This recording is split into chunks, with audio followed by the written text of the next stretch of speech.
3. Oke, halo semuanya. Assalamualaikum warahmatullahi wabarakatuh. Waalaikumsalam warahmatullahi wabarakatuh. Nah, perkenalkan kami dari kelompok 7. Nah, di sini saya Siti Maimunah sebagai moderator yang akan memandu presentasi kali ini. Nah, sebelumnya akan saya perkenalkan dulu kelompok saya.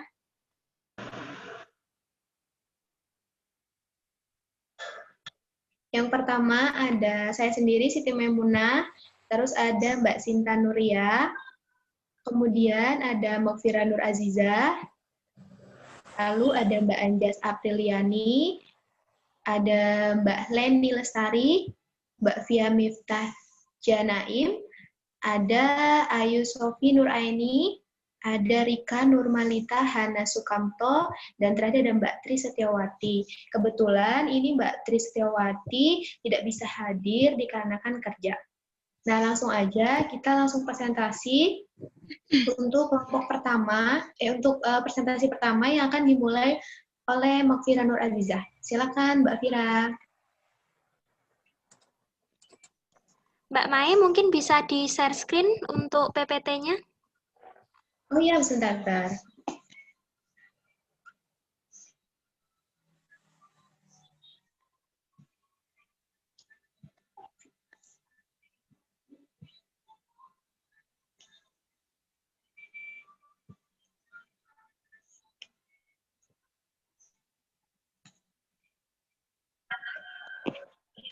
Apakah bisa? Coba Fira, aku pakai HP soalnya. Oh iya, Sebentar. Coba Fira aja.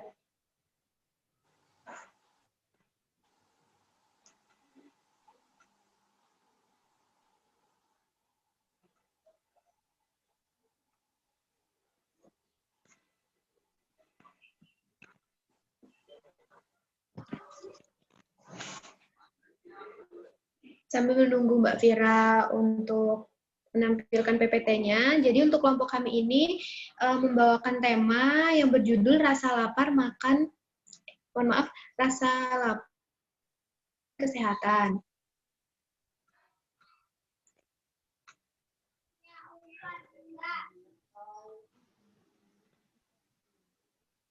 Nah, di sini Mbak Fira akan menjelaskan tentang pencernaan, penyimpangan energi, dan penggunaan energi. Gimana Mbak Fira, udah bisa?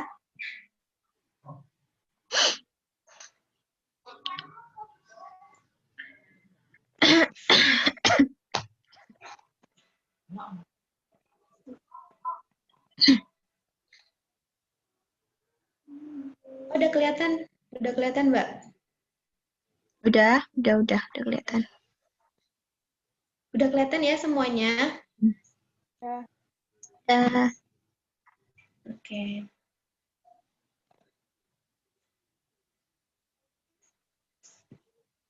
Silakan Mbak Fira.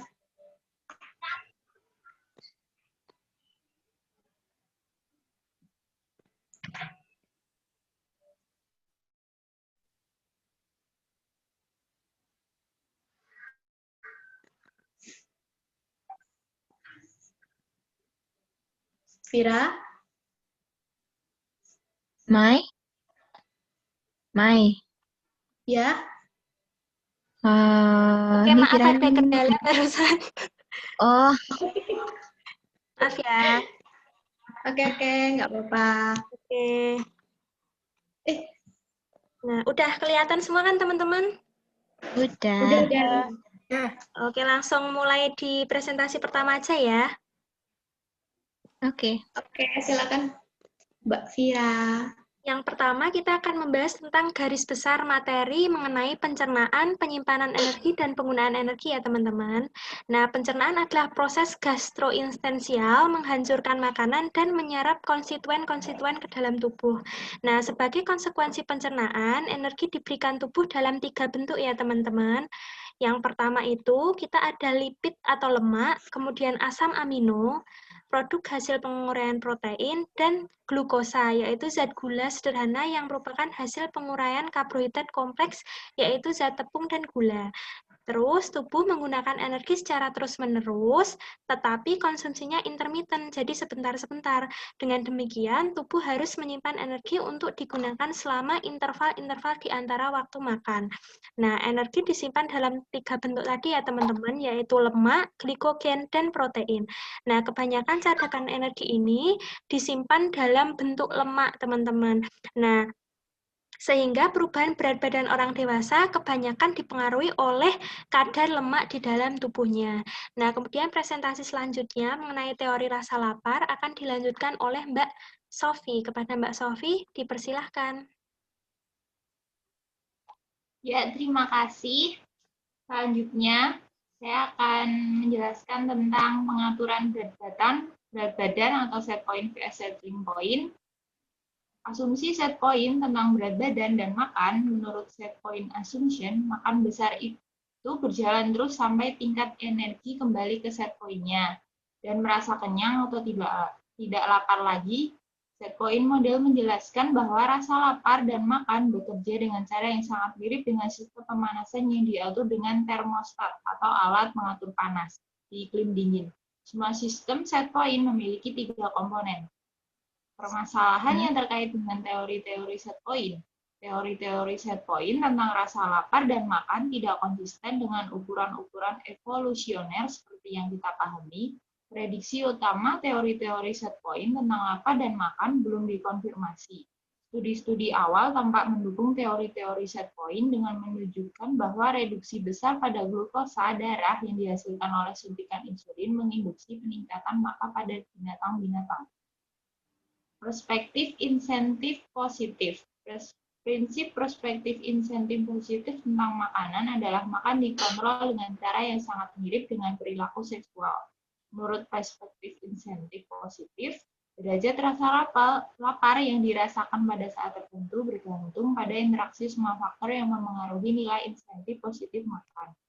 Hal ini termasuk cita rasa makanan yang dikonsumsi, apa yang dipelajari tentang efek makan ini baik karena pernah makannya atau dari keterangan orang lain selama waktu terakhir makan, jenis, dan kuantitas makanan. Selanjutnya, silakan. Aku lupa. Selanjutnya siapa? Ya, Mbak. Selanjutnya silakan Mbak Sinta. Terima kasih Mbak waktunya. Selanjutnya yaitu faktor-faktor yang menentukan apa, kapan, dan berapa banyak kita makan. Yang pertama, faktor-faktor yang menentukan apa yang kita makan. Rasa tertentu memiliki nilai insentif positif yang tinggi untuk hampir semua anggota sebuah spesies. Sebagai contoh, kebanyakan orang memiliki kegemaran terhadap rasa manis, berlemak, dan asin. Yang kedua, faktor-faktor yang mempengaruhi kapan kita makan. Jumlah waktu makan besar manusia setiap hari dipengaruhi oleh norma-norma kultural, jadwal kerja, rutinitas keluarga, preferensi pribadi, kekayaan, dan berbagai faktor lainnya. Berikut beberapa faktor yang mempengaruhi kapan kita makan. Rasa lapar. Yang pertama, rasa lapar sebelum waktu makan. Serangan lapar sebelum waktu makan secara subjektif memberikan dukungan yang kuat untuk teori-teori sesuai. Menurut Woods, kunci untuk memahami rasa lapar adalah memahami bahwa menyantap makanan besar menimbulkan stres pada tubuh. Yang kedua, yaitu pengondisian Pavlovian untuk rasa lapar. Dalam rangkaian seri eksperimen pengondisian klasik terhadap tikus-tikus laboratorium, Weingarten memberikan dukungan yang kuat terhadap pandangan bahwa rasa lapar seringkali disebabkan oleh ekspektasi akan makanan, bukan oleh defisit energi. Yang selanjutnya, faktor-faktor yang mempengaruhi seberapa banyak kita makan. Yang pertama yaitu sinyal kenyang. Makanan di usus dan glukosa yang masuk ke dalam darah dapat menginduksi sinyal kenyang yang menghambat konsumsi berikutnya. Yang kedua, stomach eating atau makan pura-pura. Kemudian yang ketiga, appetizer effect dan rasa kenyang. Yang keempat, besarnya porsi makanan dan rasa kenyang. Yang kelima, pengaruh sosial dan rasa kenyang. Yang keenam, rasa kenyang spesifik sensorik. Materi yang saya sampaikan untuk materi selanjutnya akan disampaikan oleh Mbak Anjas. Monggo, Mbak Anjas. Ya, matur nuwun. Untuk selanjutnya, penelitian fisiologis ya.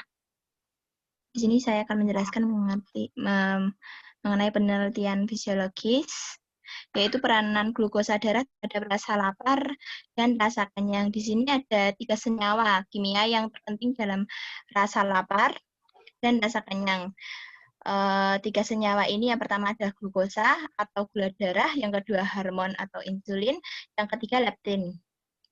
Lajeng untuk proses-proses otak tentang rasa lapar atau hipotalamik dan pusat kenyang, nggih. Yang pertama adalah rasa kenyang dan ventromedial atau di sini pusat kenyang yang dikemukakan pada tahun 1940 bahwa lesi elektrolitik bilateral besar pada hipotalamus menghasilkan hiperpopagia. Lajeng yang kedua untuk makan oleh lateral hipotalamus. Ini dikemukakan pada tahun 1951 melaporkan bahwa lesi elektrolial bilateral pada hipotalamus menghasilkan berhentinya makanan secara total dan menyimpulkan bahwa daerah literal hipotalamus adalah pusat makanan. Di sini saya akan sekalian menyampaikan mengenai obesitas pada manusia, nggih. Mbak Vira bisa agak turun? Ya. Ya, apa sih obesitas pada manusia? Lalu apa sih yang gangguan apa sih yang disebabkan? Ya, yang pertama adalah obesitas adalah suatu gangguan yang melibatkan lemak tubuh berlebihan yang meningkatkan risiko masalah kesehatan.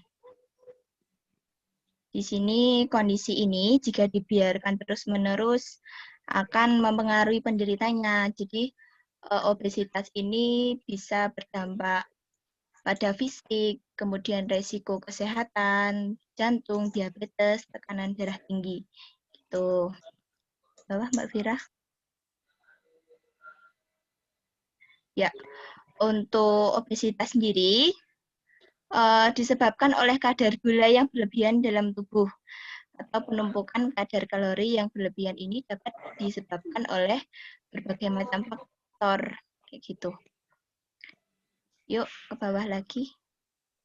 Ya, faktor-faktor yang bisa jadi penyebab kenaikan berat badan atau obesitas ya.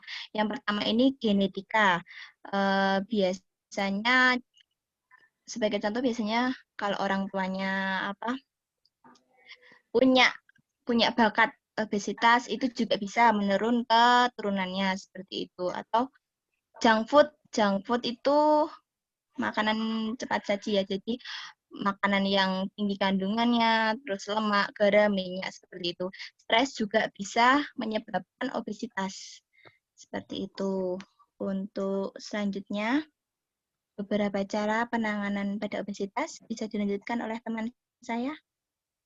Monggo, Mbak Via atau Mbak Cinta ya. Mbak Via, silakan Mbak. Oh, Mbak, bentar. Tadi kan harusnya faktor-faktor itu aku dulu, terus baru Mbak Via. Iya, tadi faktor-faktor harusnya Mbak Rika ya. Ya. Tapi nggak apa-apa. Tadi Mbak Rika dulu aja. Diulangin aja Mbak Rika, dibacain lagi faktor-faktornya. boleh. Ya, boleh. Silakan. Faktor yang bisa menjadi penyebab kenaikan berat badan dan obesitas yaitu ada 3. Yang pertama genetika, yang kedua junk food, yang ketiga stres. Genetika atau dari keturunan adalah salah satu komponen terbesar yang bisa memicu obesitas. Yang kedua junk food atau makanan yang tinggi kandungan gula, lemak, garam, dan minyak. Yang ketiga ada stres, sangat mungkin menyebabkan obesitas. Pasalnya pada saat Anda mengalami stres, Anda akan lebih mudah untuk lebih banyak makan. Selanjutnya, Mbak Tia.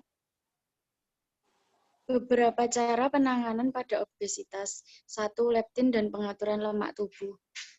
Penemuan bahwa leptin dan insulin adalah sinyal-sinyal yang memberikan informasi ke otak tentang kadar lemak dalam darah menjadi sarana untuk menemukan sirkuit neural yang berpartisipasi dengan pengurangan lemak. Reseptor untuk hormon-hormon peptida berlokasi di berbagai bagian sistem syaraf, tetapi kebanyakan terdapat di hipotalamus, khususnya di salah satu daerah hipotalamus yang disebut akurat nucleus atau nucleus arcuate. Beberapa cara penanganan pada obesitas. Obat-obatan seretogenetik. Obat-obatan seretogenik. Saat ini pencarian difokuskan pada obat-obatan badan seretogenik yang tidak memiliki efek samping bahaya.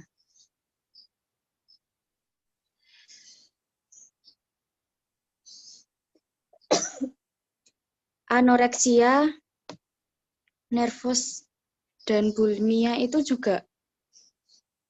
Ini bagian saya, Mbak. Oh ya. Selanjutnya Mbak Ayu Sofi. Ayu Sofi apa siapa? Mbak Leni. Mbak Leni, silakan. Iya. Ya. Baik, saya akan melanjutkan penjelasan mengenai anoreksia nervosa dan juga bulimia nervosa. Bisa digeser ke bawah, Mbak Vira.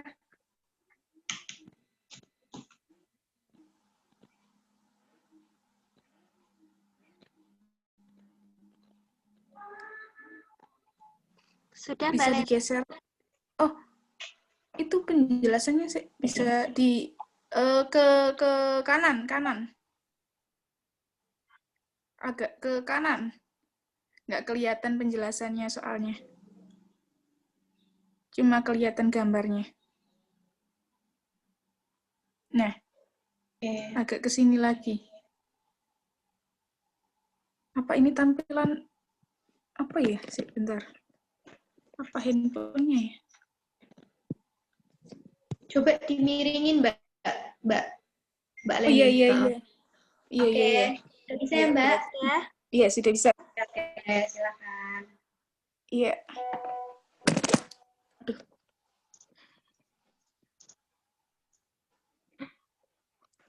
Baik, tubuh manusia terdiri dari bagian-bagian yang unik, sehingga tidak jarang beberapa kondisi yang unik, bahkan aneh sering ditemukan terjadi, yaitu salah satunya adalah gangguan perilaku makan. Nah, gangguan perilaku makan itu adalah salah satu kondisi yang menyebabkan seseorang mengalami masalah terhadap makanan. Hal ini bisa menyebabkan terjadinya perubahan kebiasaan makan, misalnya terbiasa makan dalam jumlah yang besar atau terobsesi makan banyak tanpa menambahkan bobot badan. Nah, sayangnya hal ini semakin banyak orang yang harus mengalami gangguan ini. Nah, beberapa yang paling populer adalah gangguan bulimia nervosa dan juga anoreksia nervosa. Bisa dilanjut? Nah, untuk anoreksia nervosa sendiri merupakan gangguan makan karena adanya keinginan yang keras untuk mendapatkan tubuh yang kurus dengan cara melaparkan diri. Nah, anoreksia nervosa ini juga ditandai dengan pembatasan konsumsi makan yang secara ketat, terus rasa takut seperti gemuk, ketidakpuasan terhadap bentuk badan, dan juga pandangan yang keliru tentang berat badan. Beberapa contoh nih perilaku yang mengalami anoreksia nervosa seperti tidak makan atau dengan sengaja melewati waktu makan, hanya mengkonsumsi makanan yang rendah kalori, serta berbicara buruk tentang bentuk tubuhnya sendiri atau body shaming. Nah, lanjut ke bulimia nervosa. Bulimia nervosa sendiri merupakan gangguan makan di mana individu secara konsisten menjalani pola makan yang berlebihan dan kemudian memuntahkannya kembali. Nah, berbeda dengan penderita anoreksia,